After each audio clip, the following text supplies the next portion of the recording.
गांव से कुछ दूरी पर ही रमेश नाम का आदमी आलू पूरी बेचा करता था। उसकी आलू पूरी बहुत ही स्वादिष्ट थी। जो भी उसकी आलू पूरी खाता उंगलियां चाटता रह जाता। गांव के लोग आलू पूरी खाते और उसे पैक भी करवा लेते। रमेश ने अपने आलू पूरी का दाम भी बहुत कम रखा था। एक दिन रमेश सड़क किनारे अपना ठेला लगाकर लोगों को आलू पूरी खिला रहा था। अरे भैया, तुम्हारे आलू पूरी तो बहुत स्वादिष्ट है। ऐसा भी क्या डालकर बनाते हो जो इतनी स्वादिष्ट बनती है? अरे नहीं भाई साहब, मैं इसमें कुछ भी नहीं मिलाता। वह तो आप सभी का आशीर्वाद है जो मेरी आलू पूरी का स्वाद दुगना कर देता है। और इसी तरह सभी आलू पूरी शाम तक ही समाप्त हो जाती। रमेश अपने आलू पूरी में ताज़ी सब्जियों का इस्तेमाल करता था और मसाला भी वो अपनी हाथों से कूट कर डालता था। रमेश गरीब जरूर था लेकिन ईमानदार था। ऐसे ही एक समय की बात है। रमेश अपने परिवार के साथ अपने मित्र की शादी में जा रहा था। तभी उसकी पत्नी और उसकी बेटी को रास्ते में भूख लग जाती है। अरे मुझे और बच्चों को बहुत भूख लग रही है, कुछ खिला तो दो। रमेश को वहाँ पर एक आलू पूरी की दुकान दिखाई देती है। रमेश कहता है, चलो कुछ खा लेते हैं। भैया जरा 3 प्लेट आलू पूरी लगाना। पूरी खाते ही उसकी पत्नी कहती है, अरे ये कैसी आलू पूरी है, इसमें तो कोई स्वाद ही नहीं है। छी, ये नहीं खाई जाएगी मुझसे। अरे ये तो बिल्कुल भी अच्छी नहीं है। ऐसे कोई आलू पूरी बनाता है? इसमें तो कोई मसाला भी नहीं है और ना इसका स्वाद अच्छा है। और दाम तो देखो कितना महंगा रखा है। पता नहीं लोग कैसे खा रहे हैं। तभी बच्चा कहता है, हाँ पापा, मुझे तो ये आलू पूरी बिल्कुल भी अच्छी नहीं लग रही। मुझे तो आपकी बनाई हुई आलू पूरी ही अच्छी लगती है। उसके बाद तीनों अपना आलू पूरी का प्लेट रख देते हैं। आप कितनी अच्छी आलू पूरी बनाते हैं और दाम भी देखो तो कितना कम रखा है आपने। इसके हिसाब से तो आपकी आलू पूरी की दाम और ज़्यादा होनी चाहिए। यही सारी बातें करते करते वो लोग अपने रिश्तेदार के घर चले जाते हैं। कुछ दिनों बाद जब वो लोग वहाँ से वापस आते हैं तो रमेश के मन में लालच आ जाता है और वह अपने आलू पूरी का दाम 15 रुपये से बढ़ाकर 25 रुपये कर देता है। अरे कहाँ चले गए थे रमेश? एक दिन तुम्हारे हाथ का आलू पूरी नहीं खाया तो ऐसा लग रहा है कि कुछ खाया ही नहीं हो। अभी देता हूँ साहब। रमेश की आलू पूरी खाकर वह आदमी जब पैसे देने लगता है तभी उसकी नज़र उस बोर्ड पर पड़ती है। अरे रमेश, तुमने ये क्या किया? दाम बढ़ा दिया? हाँ साहब, महंगाई इतनी बढ़ गई है कि कैसे आगे काम चलेगा। दाम बढ़ाने के बाद भी रमेश के ठेले पर लोगों की भीड़ कम ही नहीं होती। रमेश सोचता है, अरे वाह, ऐसे तो मैं अमीर हो जाऊंगा। वह अब सभी चीजों में थोड़े थोड़े मसाले कम करना शुरू कर देता है। तभी उसकी आलू पूरी खाते खाते एक आदमी कहता है, क्या बात है भाई, तुम्हारे आलू पूरी में स्वाद नहीं है? नहीं भाई, ऐसा कोई बात नहीं है। बनाने वाला तो मैं ही हूँ, बस आपका वहम होगा। ऐसे ही रविवार आया।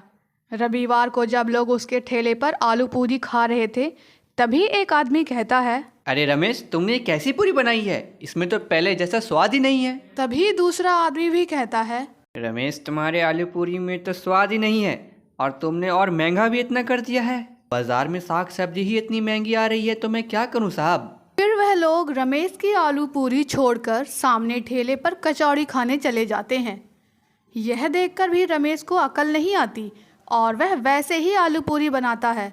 वह अमीर तो हो ही गया था और अच्छे घर और बच्चे की अच्छे स्कूल में एडमिशन भी करा दी थी, लेकिन देखते ही देखते उसके ठेले पर कोई भी नहीं आ रहा था।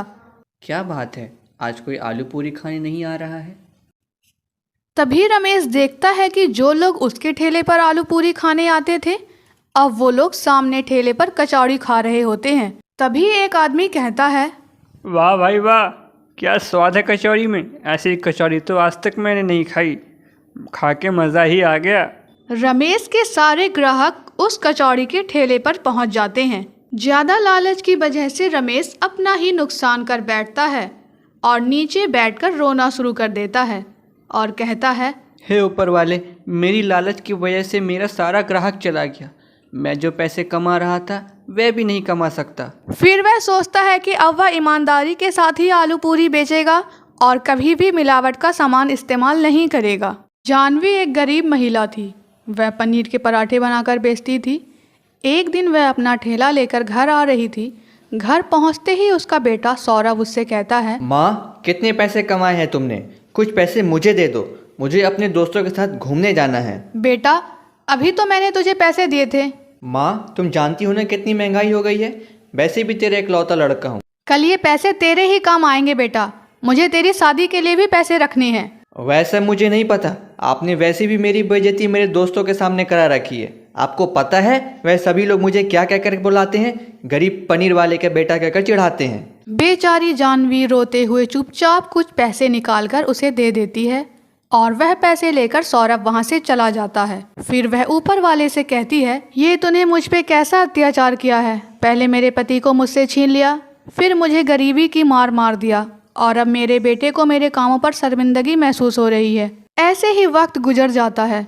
जानवी अपने कामों से कुछ पैसे जोड़ लेती है और इधर सौरभ बुरी संगतों में फंस जाता है और निधि नाम की तेज तर्रार लड़की के प्रेम जाल में फंस जाता है। वह अक्सर सौरभ से नई नई चीज़ों की मांग करती थी और सौरभ माँ से लड़ झगड़ कर रोज पैसे ले लिया करता था। एक रोज़ जानवी काम से वापस लौट रही होती है, तभी वह सौरभ और निधि को एक साथ देख लेती है। बेटा, ये लड़की कौन है तेरे साथ और उससे तेरा रिश्ता क्या है? वही जो एक लड़के और लड़की का होना चाहिए। मैं उससे प्यार करता हूँ माँ, और मैं उसी से शादी करूँगा। लेकिन तुझ जैसे निकम्मे को बेटी देगा कौन? माँ, तुम तो हो ही जो अपने पनीर पराठे के ठेला से इतना तो कमा लेती हो कि मैं और मेरी बीवी का पेट पाल सको। और हाँ, मुझे कुछ नहीं सुनना। अगर मेरी शादी उससे नहीं हुई तो मैं अपनी जान दे दूंगा। अपने बेटे की खुशी के आगे जानवी चुप हो जाती है और निधि के माँ बाप के पास जाकर दोनों का रिश्ता पक्का कराती है। लेकिन निधि बहुत ही बदतमीज़ किस्म की लड़की थी। वह अपनी सास जानवी को जरा भी पसंद नहीं करती थी। एक दिन, जानवी बहू, सारा दिन अकेले ठेले पर काम कर कर मैं थक जाती हूँ। अब से तू भी चला कर मेरे साथ। ठेले पर दोनों सास बहू अच्छे से मेहनत करेंगे और ऊपर वाले ने चाहा तो दोनों ढाबा खोल लेंगे। मैं, और वो भी आपके साथ, पनीर पराठे के ठेले पर। आपका दिमाग तो खराब नहीं हो गया? मैं उस 2 टके के ठेले पर काम करूँगी। वह सब आपको ही शोभा देता है। सारा दिन खड़े होकर इतनी मेहनत से काम करती हूँ, लेकिन जरा भी इज्जत नहीं है। ये मत भूलो बहू कि उसी 2 टके के ठेले से तुम और तुम्हारा पति पेट भर पाते हैं। इतना कहकर जानवी काम पर चली जाती है। लेकिन निधि गुस्से से लाल हो जाती है और धीरे धीरे सौरभ को माँ के खिलाफ कर देती है। एक दिन ऐसा आता है जब वो दोनों जानवी से अलग हो जाते हैं। मुझे इस बुढ़ापे में छोड़कर मत जाओ। तुम्हारे सिवा मेरा इस दुनिया में है ही कौन? मुझे तुम दोनों की ज़रूरत है। मुझे छोड़कर मत जाओ। मेरे बेटे, मेरे बच्चे, मत जाओ। आखिर क्यों रुकूं आपके पास? आपके पास इस ठेले के अलावा और है भी क्या? मैं अपने पति को अच्छी सी नौकरी दिलवाऊंगी और हम दोनों खुशी खुशी अपनी ज़िंदगी जिएंगे। इतना कहकर दोनों घर छोड़कर चले जाते हैं और बेचारी जानवी अकेली रह जाती है। धीरे धीरे जानवी और बूढ़ी हो जाती है, जिस वजह से उसकी तबीयत खराब रहने लगती है। लेकिन फिर भी वो अपना काम करती रहती है। दूसरी तरफ सौरभ की भी कोई नौकरी नहीं लगती और निधि भी गर्भवती हो जाती है और अब वो दोनों कर्ज के बोझ तले दबते जाते हैं। एक दिन उनके घर पर कुछ गुंडे आते हैं। ओए सौरभ, तूने हमें बहुत बेवकूफ़ बना लिया। आज तो हम अपने पैसे लेकर ही जाएंगे। तभी वो लोग सौरभ को पकड़ लेते हैं और हाथापाई शुरू हो जाती है। उस हाथापाई में निधि को धक्का लग जाता है और वह नीचे गिर जाती है। तभी वहां जानवी आ जाती है और सौरभ का पूरा कर्जा चुका देती है। सौरभ और जानवी निधि को हॉस्पिटल लेकर जाते हैं, जहां निधि को एक बेटा होता है। तभी उसे अपने गलती का एहसास हो जाता है और वह माफ़ी मांगते हुए अपनी सास से कहती है, हमें माफ़ कर दीजिए माँ जी। मुझे आज पता चला है कि अपने बच्चों को खोने का कैसा डर होता है। मैंने आपके बेटे को आपसे अलग करके बहुत गलत किया। मुझे माफ़ कर दीजिए माँ। तुम दोनों को अपनी गलती का एहसास हो गया। बस यही बहुत है बेटा। काम कोई भी छोटा या बड़ा नहीं होता, बस उस काम की इज्जत करनी चाहिए। इसके बाद सौरभ और निधि जानवी के साथ रहने लगते हैं। जानवी ने सौरभ को अच्छे से पनीर के पराठे बनाना सिखा दिया। जानवी अब घर पर आराम करती। सौरभ पनीर के पराठे का ठेला लगाता और निधि भी घर का काम काज करती। जानवी की तरह सौरभ के पनीर के पराठे भी लोग पसंद करने लगे और उसका ठेला भी अच्छा चलने लगा। कुछ समय बाद सौरभ ने ढाबा खोल लिया, जिसका नाम उसने गरीब पनीर के पराठे वाली रखा, जिससे उसकी अच्छी कमाई होने लगती है और वह सब मिलकर अब हंसी खुशी रहने लगते हैं। अगर आप सभी को हमारा वीडियो पसंद आता है तो वीडियो को लाइक करें, चैनल को सब्सक्राइब करें और इसे अपने दोस्तों के साथ शेयर करें और कमेंट कर ज़रूर बताएं कि अगला स्टोरी किस टॉपिक पर बनाएं। यह कहानी है एक छोटे से गांव के सबिता और रमेश की, जो किसानी का काम करते थे। रमेश की एक बेटी थी जिसका नाम छोटी था। यह छोटी बच्ची हमेशा बीमार रहती थी और डॉक्टर ने उसके लिए ऑपरेशन की सिफारिश की थी। सबिता और रमेश उसके इलाज के लिए पैसे इकट्ठा कर रहे थे। एक दिन रमेश घर आया और सबिता को बुलाया। सबिता, सबिता कहाँ हो? सबिता का पता नहीं चला। तब रमेश खेत में जाकर देखता है कि सबिता काम कर रही है। रमेश सबिता के पास जाता है और कहता है, सबिता, तुम आज अकेले बाजार जाओगी? सबिता उत्सुकता से पूछती है, हाँ मैं जा सकती हूँ, पर आप कहाँ जा रहे हो? रमेश कहता है, मैं कहीं काम ढूंढने जा रहा हूँ। हमें बिटिया का जल्द से जल्द ऑपरेशन कराना होगा और ये फल बेचकर उतने पैसे नहीं आ सकते हैं। यह सब कहते हुए रमेश अपनी मुश्किलें बयां करता है और काम ढूंढने के लिए शहर निकल जाता है। वह शहर के बहुत सारे मालिकों के पास जाकर काम के लिए पूछता है, लेकिन कहीं भी उसे काम नहीं मिलता। फिर एक दिन वह एक बगीचे से गुजर रहा होता है और वहाँ वह एक बूढ़ी अम्मा को देखता है जो अपने बगीचे को साफ कर रही थी। रमेश उस बूढ़ी अम्मा के पास जाता है और कहता है, अम्मा मुझे दे दो, मैं साफ कर देता हूँ। अब आपकी ये सब करने की उम्र नहीं रही, आप आराम करो।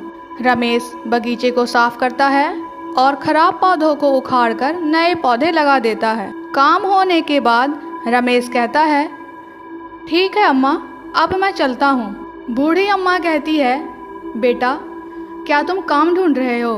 रमेश थोड़ी सी हिचकिचाहट के साथ कहता है, हाँ अम्मा, लेकिन आपको कैसे पता? अम्मा हंसती है और कहती है, ये लो बेटा, इसे अपने घर के बाहर लगा देना, शायद यह तुम्हारी मदद करे। रमेश अम्मा की बातों को मानते हुए घर वापस आता है। सबिता उसे देखकर पूछती है, ये क्या लाए हो? रमेश कहता है, एक बूढ़ी अम्मा मिली थी, उन्होंने ही दिया है।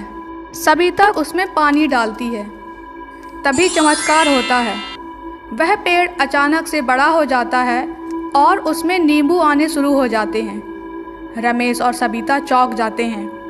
रमेश एक नींबू तोड़ता है और कहता है, सबिता ये तो सोने के नींबू हैं। दोनों खुश हो जाते हैं। सबिता कहती है, हम सभी नींबू बेच देते हैं। वे नींबू लेकर एक सोने की दुकान पर जाते हैं और उसे वहां बेच देते हैं और उनसे मिले पैसे से छोटी को ऑपरेशन करवाते हैं। कुछ दिनों बाद छोटी ठीक हो जाती है। फिर रमेश और सबिता उस बूढ़ी अम्मा को धन्यवाद देने जाते हैं। जब वे वहां पहुंचते हैं तो उन्हें हैरानी होती है क्योंकि वहां कुछ भी नहीं था। रमेश कहता है, अरे वहां पर घर था और बगीचा भी, पता नहीं दोनों कहाँ गायब हो गया। फिर वे लोग घर वापस आ जाते हैं और उस बूढ़ी अम्मा का दिल से आभार व्यक्त करते हैं।